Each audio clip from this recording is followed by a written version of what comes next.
नमस्कार फ्रेंड्स। आज हम सबसे हॉट टॉपिक की बात करने वाले हैं, that is new income tax bill 2025। अगर मेरे को आप कुछ वर्ड्स में या एक सेंटेंस में बोलेंगे कि इस पे मेरा फर्स्ट ग्लांस में कुछ आप वर्ड्स में कहना चाहेंगे, तो मैं बिल्कुल ये कहूँगा, a familiar test with a fresh twist. और अगर और रिफाइन करने के लिए मेरे को बोलेंगे जी, old wine in a new बोतल। बहुत ज़्यादा ऐसा सिग्निफिकेंट चेंजेस मेरे को ऐसा नहीं लगा फर्स्ट ग्लांस में, और अभी हम स्क्रूटनाइज कर रहे हैं, रीड बिटवीन द लाइंस वाली बात होती है जब टेक्स्ट पे, तो ऐसा नहीं लगा कि कुछ ऑल टुगेदर चेंज कर दिया गया हो। बट आज हम इस वीडियो में डिस्कस करने वाले हैं कुछ ऐसे चेंजेस जो मेरे को लगा कि वाकई में हमें डिस्कस करना चाहिए फर्स्ट ग्लांस में जो है। क्योंकि मेन ऑब्जेक्ट जो था वो ये था कि ट्रांसपेरेंसी लेके आए, लिटिगेशन को कम किया जाए। और मैंने कहीं पे पढ़ा भी था, उसको मैं और रीड कर रहा हूँ कि जो अकाउंटेबिलिटी है जो अथॉरिटी की, उसको भी कहीं ना कहीं फिक्स किया जाए। वो एक अच्छा मूव होगा, बट स्टिल मैं अभी रीड आउट करेंगे तो उसको और क्लैरिटी के साथ में आपके वीडियो के साथ में अवेलेबल रहूँगा। तो अब हम बात करते हैं मेन ऐसे क्या चेंजेस थे, की टेक अवेज जो इस बिल के अंदर है। आप कमेंट बॉक्स में जो मैं बोल रहा हूँ रिटर्न में प्रॉपरली, अगर आप किसी को भेजना भी चाहें, कॉपी पेस्ट कर सकते हैं। मैं नीचे लिंक दे रहा हूँ, और आप यूटिलाइज कर सकते हैं, रीड कर सकते हैं, फॉरवर्ड कर सकते हैं, ताकि हम कम से कम अपनी जो नॉलेज है और लोगों को इस बारे में बता सकें। देखो, सबसे पहले इसको शॉर्टर कर दिया गया, 622 समवेयर अराउंड पेजेस है, जो काफ़ी रिड्यूस हुए।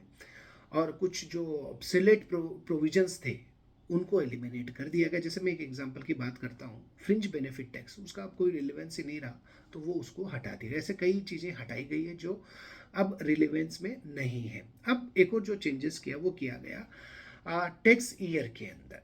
यानी कि पहले जो असेसमेंट ईयर फाइनेंशियल बड़ा कन्फ्यूजन था। अगर लेमेन को, वो नया बिजनेस को स्टार्ट कर रहा है, तो उसको अगर बताया जाए तो उसके लिए बड़ा मुसीबत वाला काम ये था कि इन चीज़ों को समझे कैसे, कौन सा आगे वाला है कौन सा। अब इसको टैक्स ईयर के नाम से कन्फ्यूजन जो पहले था वो हट गया, टैक्स ईयर के नाम से जाना जाएगा। जो न्यू बिजनेसेस हैं उनके लिए टैक्स ईयर कब बिगिन होगा, जब वो इस्टेब्लिशमेंट को स्टार्ट करते हैं तब, और या उनकी न्यू सोर्स की इनकम जनरेट होती है तब, राइट। ये एक चीज़ थी जो मेरे को आपको कन्वे करनी थी। अब बात ये आती कि इम्प्लीमेंट सर क्या 2025 फर्स्ट अप्रैल से होगा, ऐसा नहीं है। बजट अभी 2025 का आया है, उसके लिए वही एप्लीकेबिलिटी है। ये जो इफेक्टिव होने वाला है वो 1 अप्रैल 2026 से, बट इन बिटवीन हमारा एक और बजट रहेगा फरवरी 2026 वाला, वो भी। अब इसमें जो भी कुछ कमियां या कुछ इम्प्रूवमेंट रहेंगे, तो might they can do in this particular budget of 2026। Presumptive taxation में एक इन्होंने नया वर्ड क्लेम जो ऐड किया, वो था profit claimed to have been actually earned. यानी देखते हैं हम, प्रेजम्पटिव जो टैक्सेशन है 44 एडी है, एडी है, वहाँ पे जैसे 6%, 8% 44 एडी के अंदर है, 44 एडीए के अंदर है 50%, जो मिनिमम जो क्राइटेरिया है। तो पर बात आती क्या, अब हमेशा ये रहा है कि कर ही सकते हैं, हायर कर सकते हैं। अब इन्होंने क्या किया कि इस प्रेजम्पटिव टैक्सेशन के अंदर एक लाइन और ऐड कर दी गई। जैसे एग्जांपल मैं बता रहा हूँ कि 6-8%, और profit claim to have been actually earn, जितना प्रॉफिट वो आप एसएससी क्लेम करना चाह रहे हैं, विच एवर इज हायर, जो चाहे वो डिक्लेयर कर सकता है। ये कुछ चेंजेस हुआ। क्या देखो, सबसे जो मैं भी एक्सपेक्ट कर रहा था कि जो रेजिडेंशियल रूल है, जो हमारा रेजिडेंशियल स्टेटस जिसके बेस पे हमारी इनकम पर टैक्स लगता है, बाहर की इनकम पे टैक्स लगता है, इंडिया की इनकम पे टैक्स लगता है, वो थोड़ा कॉम्प्लिकेटेड है। मतलब पिछले 10 सालों का हमें स्टेटस देखना पड़ता है, 7 सालों का देखना पड़ता है, और निकालना पड़ता है। इस पे उम्मीद थी, क्योंकि बीच में आप देखिए डिम्ड रेजिडेंस रूल भी आया जो, बट ये सारी चीज़ों को देखते हुए ये एक्सपेक्टेड था कि ये चेंज होना चाहिए। पर कोई ऐसा रूल के अंदर चेंजेस नज़र नहीं आया। जो क्राइटेरिया पहले था वो का वो रखा गया है।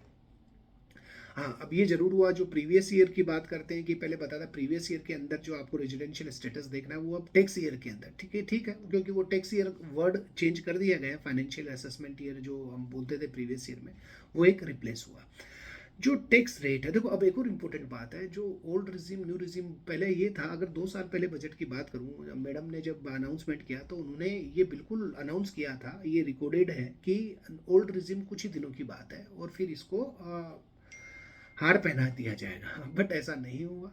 अगर इस बिल की बात करूँ, इसमें भी ओल्ड रिजिम को एज इट इज़ रखा गया है।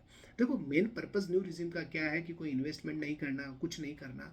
वो इसलिए है कि आप हम कंजम्पशन जो पार्ट है उसको उन्होंने ध्यान में रखा कि जो पैसा बचे वो बाहर मार्केट में है और जीडीपी में कंट्रीब्यूट करे, और हम कहीं ना कहीं 5 ट्रिलियन इकोनॉमी की बात करते हैं तो उसमें कहीं ना कहीं कंट्रीब्यूशन रहे।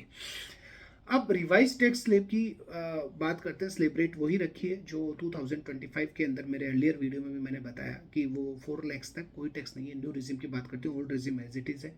और 4 to 8 लाख से 8 to 12, 12, 16 इस तरीके से 24 के अबो 30% है। आप इसका लिटरेचर भी देख सकते हैं। फिर कमेंट बॉक्स में आप लिखें अगर किसी को पर्टिकुलरली चाहिए है तो मैं इसका लिटरेचर जो मैं आपको कन्वे कर रहा हूँ वो आपको मैं सेंड कर दूंगा, या आप लिंक पे जाके जो मैं डिस्क्रिप्शन में दे रहा हूँ उस पर क्लिक करके इस पर्टिकुलर डिस्कशन को आप देख भी सकते हैं, पूरा लिटरेचर जो डिस्कस किया जा रहा है।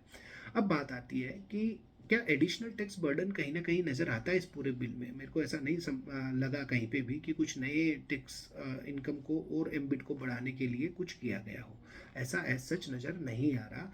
तो जो ओल्ड रिजिम है एज इट इज़ रखा, नई टैक्स रिजिम के अंदर जो छूट थी, जो बात करते हैं जो टैक्स रेट स्लेब है वो वैसी की वैसी रखी और कोई एडिशनल बर्डन नहीं लगा। हाँ, पेनल्टी कंप्लायंस को स्ट्रक्चर करने की कोशिश की गई, वो मैं बाद में मेरे सेपरेट वीडियो में से कुछ जो पॉइंट रहेंगे जो इंपॉर्टेंट है वो मैं बाद में लूँगा। और कुछ डिस्प्यूट पैनल वो मैं अभी बात करने वाला हूँ डिस्प्यूट रेजोल्यूशन पैनल की। अब बात आती है क्या सर हेड्स जो हमारे 5 हैं उसमें कोई चेंजेस हुआ क्या। मैं कहता हूँ कोई चेंजेस नहीं है उन हेड्स के अंदर। जो सैलरी है, नंबर 2 हाउस प्रॉपर्टी है, third business profession, capital gain और इनकम फ्रॉम हाउस प्रॉपर्टी, कहीं कोई चेंज नहीं है। अब बात आती है क्या सैलरी डिडक्शन में कोई चेंज हुआ। बिल्कुल हुआ सैलरी डिडक्शन। अब देखो ये कुछ ऐसी चीज़ें हैं जो 2026 में भी कुछ आपको नज़र आएगा चेंजेस भी बजट में। तो 50,000 और सैलरी अमाउंट जो स्टैंडर्ड डिडक्शन की बात की गई, जो मतलब रखा गया है इसके अंदर, which ever is lower, employment tax fully deductible किया गया है। ग्रेचुटी के अंदर पेमेंट ग्रेचुटी के अंदर फुली डिडक्टिबल है, और रिटायरिंग अगर ग्रेचुटी हो रही है डिफेंस से तो फुली डिडक्टिबल है। डेथ कम रिटायरमेंट ग्रेचुटी है वो भी फुली डिडक्टिबल है। और अदर ग्रेचुटी रिटायरमेंट पे तो डिडक्शन 75,000 और salary amount which ever is lower है। राइट, तो इसी तरीके से ये आपको आप लिंक पे जाके ताकि आपको इजी रहे देखना। पेंशन में भी बात की जाए तो fully deductible for government, defence and civil pensioner जो है उनको दिया गया है। और कंपनसेशन और रिट्रेचमेंट जो हम बात करते हैं छटनी, वो डिडक्टेबल अप टू 50,000 है। जो 25FB नया जो हम बात करते हैं इंडस्ट्रियल डिस्प्यूट एक्ट है तो ये पुराना ही नया सेक्शन इसलिए क्योंकि इनकम टैक्स का नहीं है। तो 50,000 तक का जो कंपनसेशन है इसको देखो बढ़ाना भी चाहिए। और वॉलेंटरी रिटायरमेंट पेमेंट जो है वो 5 लाख तक डिडक्टिबल है। अब बात आती है, ये तो कुछ मैंने बताया, पेंशन है, वॉलंटरी रिटायरमेंट, ये नॉर्मल चीज़ें हैं, डिडक्टिबल है कि नहीं है। क्या ITR फाइलिंग की डेडलाइन जो 31 जुलाई है इनमें कोई चेंज हुआ है? कोई चेंजेस नहीं है। और ना ही कोई कैपिटल गेन टैक्स रूल पे कोई सब्सटेंशियल चेंजेस इस बिल को प्रीमा फेसी फर्स्ट ग्लांस में देखने में नजर आ रहे हैं। प्रेजम्पटिव टैक्सेशन मैं आपको पहले बता चुका हूँ। अब लिमिट भी इसमें बढ़ाई गई है, 2 करोड़ से 3 करोड़ कर दी गई है जो 44 AD थी, और 44 ADA भी इसी रेस्पेक्ट में बढ़ा दिया गया है। अब बात ये आती है कि टैक्स ऑडिट, एक बड़ा कंफ्यूजन ये था टैक्स ऑडिट्स के अंदर CMA CS इन सबको इंक्लूड किया जाए, बट मेरे ख्याल से जो डिस्कशन हुआ होगा उसमें और बाद में जो अभी इस बिल के अंदर आया है वो CA chartered accountants are eligible for tax audits. तो CS या CMA को अभी इंक्लूड कुछ नहीं हुआ है इस बिल के अंदर, जो ऐसा बोला जा रहा था, तो ऐसा कुछ नहीं है। कैपिटल गेन टैक्स मैं आपको फिर बता दूं, कोई long term short term unless specified जो बजट में किए कुछ छोटे मोटे चेंजेस वो अलग हैं, बाकी तो अभी इस बिल के अंदर और कोई चेंजेस नहीं, और आने वाले बजट में जो होंगे वो इनकॉर्पोरेट हो जाएंगे। TDS देखो, एक सबसे जो प्रोविज़न है TDS का, बड़ा TDS है, वाकई में बड़ा पेचीदगा है। इन्होंने कोशिश की है कि एक सेक्शन को टेबुलर फॉर्म में देने की, सिंप्लीफाइड और बेटर क्लियरिटी के साथ में, बट टैक्स रेट्स वगैरह जो है वो सब कुछ है। देखो ये कम भी होनी चाहिए, मैं हमेशा इसमें पर्सपेक्टिव में रहूँ कि मेन ऑब्जेक्ट TDS का कि रिपोर्टिंग है, गवर्नमेंट को पता लगना चाहिए, चाहे वो 1% पे या 10% पे। तो ये कम होनी चाहिए रेट, ताकि वर्किंग कैपिटल जो स्टार्टअप है खासतौर पर उनको फ़ायदा मिल सके। और नेक्स्ट बात करते हैं जो मेन इंपॉर्टेंट है 275(6) जो नया बिल है उसके अंदर जो सेक्शन दिया गया है डिस्प्यूट रेजोल्यूशन पैनल का।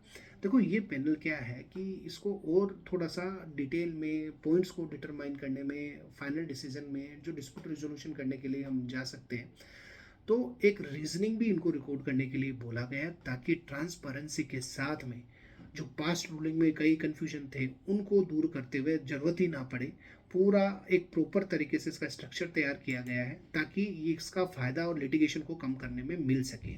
इसका मैं सेपरेट वीडियो आपके साथ लूँगा। तो फ्रेंड्स, ये कुछ पॉइंट्स थे जो मैंने आपके साथ डिस्कस किए।